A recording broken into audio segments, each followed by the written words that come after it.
안녕하세요. 세미나 교주 남자 토크하이텍 고성 PD입니다. 오늘 세미나에서는 PTC 코리아 이현주 상무와 제조업 DX가 제대로 성과를 내지 못한 이유가 무엇이고 어떤 방향으로 추진해야 할지를 알아보겠습니다.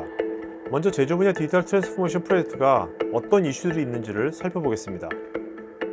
사실 신기술이 진화가 되고 있지 않습니까? 계속 분기별로 작년과 올해가 또 굉장히 달라졌어요. 많이 발전을 하고 있거든요. 네네. 근데 이제 기술적인 부분에 대한 이해, 아키텍처, 그 다음에 기술 스택 이런 것들이 매우 중요합니다. 근데 우리가 그것을 이해하는 DNA가 없죠, 조직적으로. 네. 그게 어떤 특정 엔지니어의 영역이었고 그게 생산 현장단에서 그러한 기술 지식들이 별로 필요하지 않았어요. 그리고 부분적으로만 필요했고. 근데 그렇다 보니까 이 기술에 대한 이해도를 조직적으로 하기가 어렵고 그걸 누가 정리해서 줍니까? 네네. 그래서 저희가 사실 바쁘죠. 아, 네. 가서 저희 계속 얘기하지만 또 저희는 또 저희 제품에 대한 얘기로 국한이 되고 네네. 포괄적으로 그걸 검토하고 하는 것들이 많이 부족하죠. 아, 그래서 그러니까 뭔가 실제 이제 현업, 생산 포함해서 거기 있는 분들의 관점에서 뭔가 이 새로운 기술들을 쉽게 이 사람 공감대를 형성하고 하는 그 갭이 있는 거네요. 그렇죠. 예.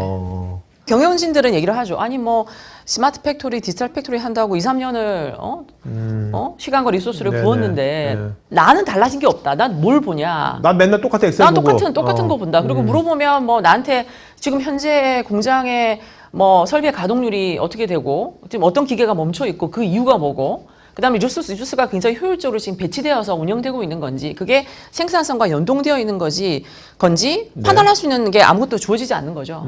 그러다 보니까 계속 챌린지가 이제 이루어지는 거고 그러다 보니 계속 비용을 스퀴즈하는 겁니다. 네.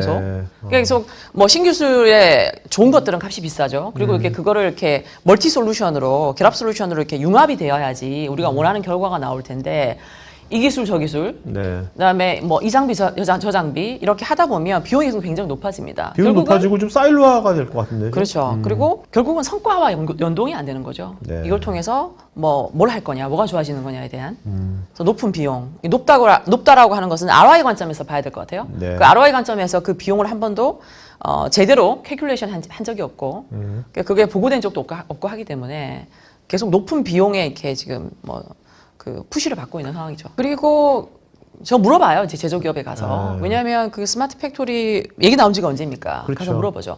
그럼 지금까지 한 것 중에 가장 임팩트가 있는 유스 케이스가 뭔가요? 네네. 근데 가장 모태가 될 수 있는 생산 라인의 뭐 결과가 뭔가요? 그 모태가 되고 있는 표본이 되는 모델이 되는 네네. 공장은 뭘로 바라보고 있나요? 그게 왜 이 공장인가요? 대표성이 있나요? 아니 가장 복잡한가요? 아, 네. 아니면 성과를 이루기에 뭔가 많이 회사의 어떤 그 전략이랑 많이 얼라인이 되어 있나요? 사실은 많이 없는 경우가 대다수입니다. 네네. 그래서 그런 성공 모델이 없고 그것이 임팩트를 주지 못하고 있기 때문에 진행하던 사람들이 계속 이제 추진력을 갖지 못하고 좀 주저하는 경우들이 많이 있고요. 앞에서 알아본 이슈들에 대한 대안으로 먼저 모델하우스 같은 표준이 되는 등대 공장 모델의 중요성을 언급하였습니다. 첫 번째가 라이트하우스가 등대죠, 등대. 네, 등대 공장이죠. 등대 공장? 이거 예. 무슨 말입니까? 등대 공장이라는. 누가 봐도 네. 저것은 우리가 성공한 모델이다. 우리가 가야 되는 방향이다. 라는 것을 이제 합의된 인식을 가지고 있는 이제 공장이라고 보시면 되고요. 그 공장을 딱 가보면 딱 그 느껴지게 모델하우스처럼요? 그렇죠. 예. 뭐 전 세계 공장에 뭐 예를 들면 100개가 있다라고 네. 하면 등대 공장을 하나 딱 정하면 그것이 제시하는 임팩트가 한 7~80% 정도의 위력이 있어야 되고요. 네. 그걸 통해 가지고 모든 오퍼레이션의 방식들, 그다음에 가야 되는 디지털 팩토리의 방향이 이제 정해지는 거고 하나의 모태가 되는 거죠. 자, 근데 여기 지도에 보니까 전 세계에 뭐 점점점에 다 등대 공장도 있는 것 같은데 네. 이거를 맥킨지가 여기서 선정하나요, 이런 것들을? 이제 매년? 세계 경제 포럼과 이제 맥킨지에서 네. 공장을 선정을 하고요. 점점 많아지고 있는 건 사실입니다. 네네. 근데 이제 저희가 여기서 이제 제시하는 부분은 남의 공장은 우리랑 다르잖아요. 그렇죠. 제조 기업들도 처해 있는 어떤 시장에서의 환경, 챌린지, 그다음에 페인 포인트가 다 다릅니다. 그거에 따라서 조직이 갖추고 있는 어떤 특성들이기 때문에 그거를 우리의 컬처에 맞게끔 만드는 게 되게 중요하고 네. 우리 회사의 등대 공장을 만들어야 된다는 거죠. 그러니까 그거를 처음부터 잘 기획하고 네. 그다음에 그거를 검토할 때 기술적인 부분들 그다음에 성과가 나오려고 하면 결국은 조직의 전 SCM과 관련된 전 부문들이 같이 참여를 해야 돼요. 네네, 그렇죠. 그러니까 그거에 대해서 단계별로 이제 로드맵을 정하고 목표를 정해야 되기 때문에 그걸 통해 가지고 처음에 이 라이트하우스 공장을 뭘로 하고 어떻게 기획할 건지, 그게 목표를 어떻게 잡을 것인지. 기획이 중요하겠네. 기획에 그렇습니다. 시간을 되게 많이 써야겠네요. 네? 그래서 예. 경영진이 오라는 것들이 있을 거예요. 네. 그리고 이제 관리자가 오라는 것들이 있을 거고, 그리고 실무자가 오라는 게 있고, 그리고 각 부문별로 오라는 게 있을 거예요. 역할별로. 그렇죠. 그러니까 이거를 잘 기획하고, 잘 디자인하고, 네. 그걸 시스템 관점과 아키텍처까지 포함해가지고 그런 부분이 매우 중요합니다. 그런 게 해가지고 우리 회사에 등대 공장, 그러니까 어떻게 모델하우스를 어떻게 만들 거냐 기획을 해가지고 그거를 일단은 그냥 예전처럼 그냥 단순한 부문별로 사일로가 들어가는 것이 아니라 이 모델하우스를 만들어 보는 게 기획해서 하나를 만들어지면 전사적인 공감 대응성이 되게 좋을 것 같은데요. 그렇죠. 그러니까 결국은 뭐 우리가 옛날에 혁신할 때 그런 얘기 많이 하잖아요. 상향 평준화. 네네. 공장들도 각 유사한 공장인데 성과가 다르죠. 어떤 공장은 똑같은 제품을 만드는데 어떤 성과가 되게 좋은 반면에 여기 안 좋잖아요. 그다음에 뭐 전 세계적으로 수요가 되게 플럭추에이션이 심하고 네. 그러면 적절하게 자원을 재배치하고 그다음에 수준을 올리는 게 되게 중요하잖아요. 근데 모든 사람들이 본사에 있는 리소스의 수준 역량을 가지고 있는 건 아니기 때문에 그렇죠. 해외 공장도 난 그렇게 컨트롤하고 싶거든요.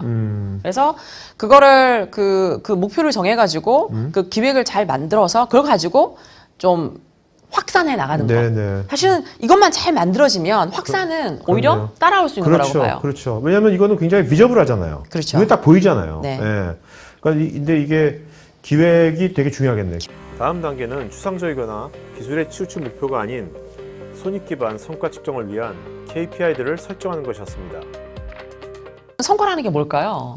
재무적으로는 P&L이죠. 그렇죠. 네. 네, P&L. 이익이 나야 거기서부터 되고 출발하는 겁니다. 손익, 네. 지금 우리 뭐 재무제표를 가지고 이제 피딩을 하면 저기 레벨 1 단계에서 성과를 뽑습니다. 디지털 통해 가지고 얼마만큼의 성과를 올릴 것인지 이렇게 큰 틀에서 하나 잡는 거고요.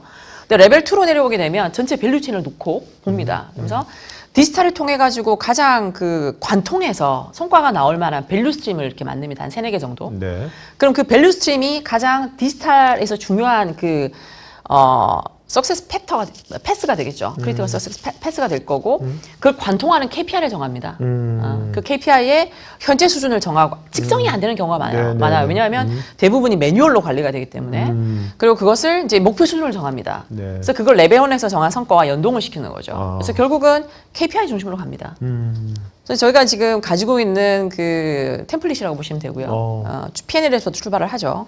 한 축은 지금 아셋 이피션시. 네. 결국은 이제 설비와 장비들 기계에 의해서 가동되고 있기 때문에. 그다음 두 번째가 이제 레비뉴 그로스. 뭐 IoT가 뭐 그 제품에 이제 장착이 되면 그게 고객에게 새로운 가치를 주고 새로운 이제 밸류를 주고 또 새로운 그 프라이싱의 모델이 나오고 하는 거기 때문에 레비뉴 관점 그리고 운영 효율성 관점. 그러니까 거기에 따라서 이제 KPI들이 정해지고요. 그 디지털 KPI는 좀 다를 것 같아요. 기존에 우리가 이런 KPI 작업 많이 했잖아요. 그렇죠. 근데 그러니까 실시간으로 데이터가 왔을 때 그것을 이제 모니터링하고 측정하는 미세 KPI들이 또 생기는 거고요. 그다음에 그게 기존에 관리하지 않았던 지표일 가능성이 높습니다. 결국 이제 아까 이제 우리 라이트하우스 공장을 기획할 때 이런 이제 KPI도 우리가 어떤 KPI를 할 건지 이런 것도 다 세팅이 돼야겠네요. 회사마다 우선순위가 높은 KPI가 다를 텐데 이를 어떻게 사전에 파악할까요? 저희가 이제 가게 되면 제일 먼저 물어보는 게 페인 포인트가 뭔가요?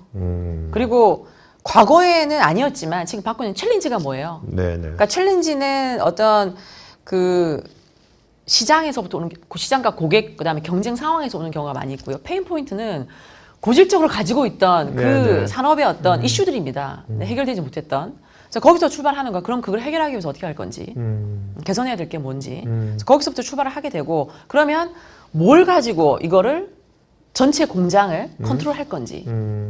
그다음에 개별 벤치마킹을 어떤 포인트에서 해서 그걸 개선시킬 건지, 그걸 누가 의사결정할 건지, 그러니까 여기서부터 시작하게 되는 거죠. 네. 근데 다분히 이제 어떻게 보면 컨설팅이 필요한 영역이죠. 네, 그렇죠. 네. 근데 컨설팅이죠, 뭐 그거에 네, 전문 컨설팅이지. 네. 근데 과거의 컨설팅은 주로 이제 레벨이 오퍼레이션 상단에 이제 머물러 있었는데 이건 깊이 있게 내려오잖아요. 그러다 보니까 좀 과거의 방식과 좀 다른 거죠. 산업별로 어떻게 KPI를 설정하고 운영하는지 사례들을 살펴보겠습니다. A&D, 네. 에어로스페이스 앤 디펜스입니다. 네. 여기는 국방이나 뭐 이렇게 그런 쪽이네. 네. 딱 하나를 관리해요. 텍타임. 자, 택타임이 뭡니까? 텍타임이 네. 하나의 유닛, 네. 제품 하나 만드는데. 제품 하나의 수량을 생산하는데 걸리는 총 시간을 의미합니다. 네. 그러니까 특히 이제 셋업 타임까지 다 포함해서. 그렇죠. 이제 이렇게 이제 그 헤비한 산업군의 경우에는 그렇죠. 네, 한 대를 만드는데 걸리는 총 시간이 매우 중요하죠. 그렇죠. 네. 그렇겠네요, 진짜. 예, 그래서 딱 하나만 택타임 하나만 걸려요. 그래서 이제 우리는 택타임으로 모든 것을 관리하겠다라고 정한 거죠.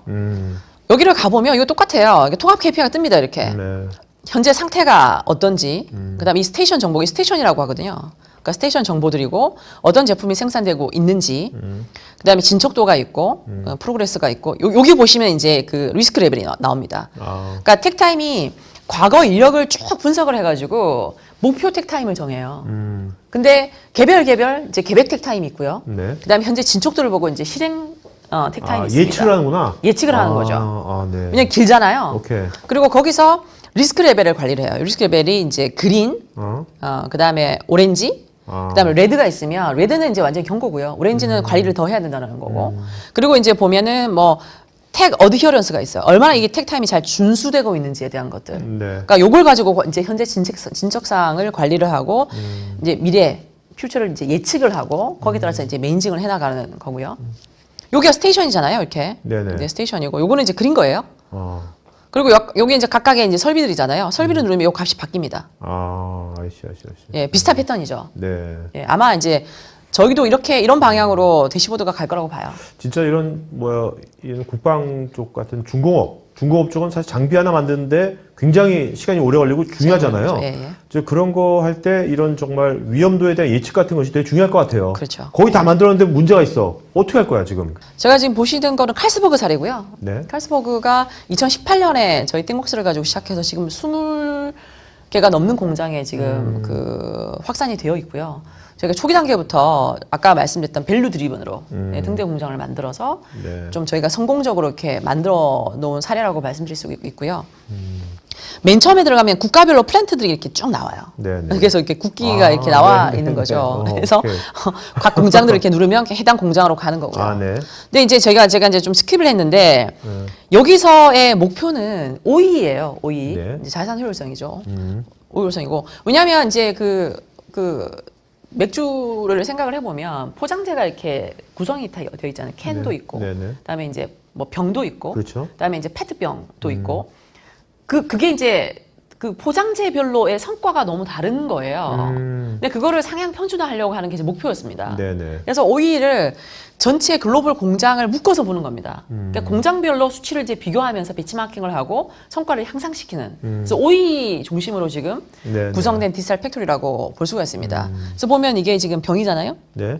각 병을 요거는 지금 요런 것들이 계속 반복이 되는데 그러니까 공장별로 비교해서 보고 뭐 라인별로 비교해서 보고 국가 간에 비교를 하고 그래서 현재 성과가 어떻게 되는지를 이제 이게 지금 전체 OE에 해당되는 겁니다. 네. 수준을 보고 그러니까 이렇게 이제 구성을 했습니다. 진짜 인더스트리마다 다 어떤 그 뭔가 제일 주안점을 두고 있는 그 뭔가 KPI가 다르네요. 마지막으로 이번 웨비나에 참석한 기업 관계자들과의 Q&A를 살펴보겠습니다. 혹시 여러분의 고객들에게 어필하는 유튜브 컨텐츠를 만들고 싶으시면 우측 상단 링크를 클릭하셔서 다양한 포트폴리오를 구경해 보십시오. 말씀해 주셨듯이 스마트 팩토리, 디지털 팩토리 도입의 목적은 결과적으로 기업 입장에서는 매출이나 영업이익이 보장되어야 하는 등 실적 턴어라운드나 최대 실적의 전제가 따라줘야 된다고 저도 공감을 합니다. 디지털 팩토리에 앞서서 스마트 팩토리에 있어 성공한 업체의 사례를 볼 때 성공할 수 있었던 가장 큰 요인이 무엇이었는지 가장 큰 핵심 요인 한 가지만 말씀해 주신다면. 근데 저는 되게 거창하잖아요. 네. 근데 하지만 처음에 시작할 때는 심플하게 시작해야 된다라고 봐요. 네. 제가 가서 물어봅니다. 이 회사의 가동률이 몇 프로인가요? 네. 대답 못합니다. 네. 대답할 수 있는 기업 별로 없어요. 왜냐하면 다 매뉴얼로 관리하잖아요. 그래요? 야, 그게 심플한 퀘스천인데? 얘기해요. 몇 프로라고 대충 몇 프로 정확합니까?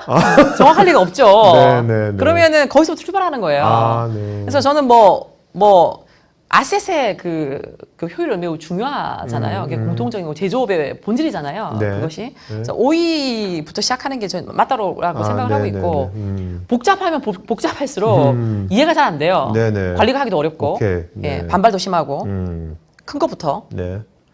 여기 왼쪽에 관련 영상이 있으니 클릭해보세요.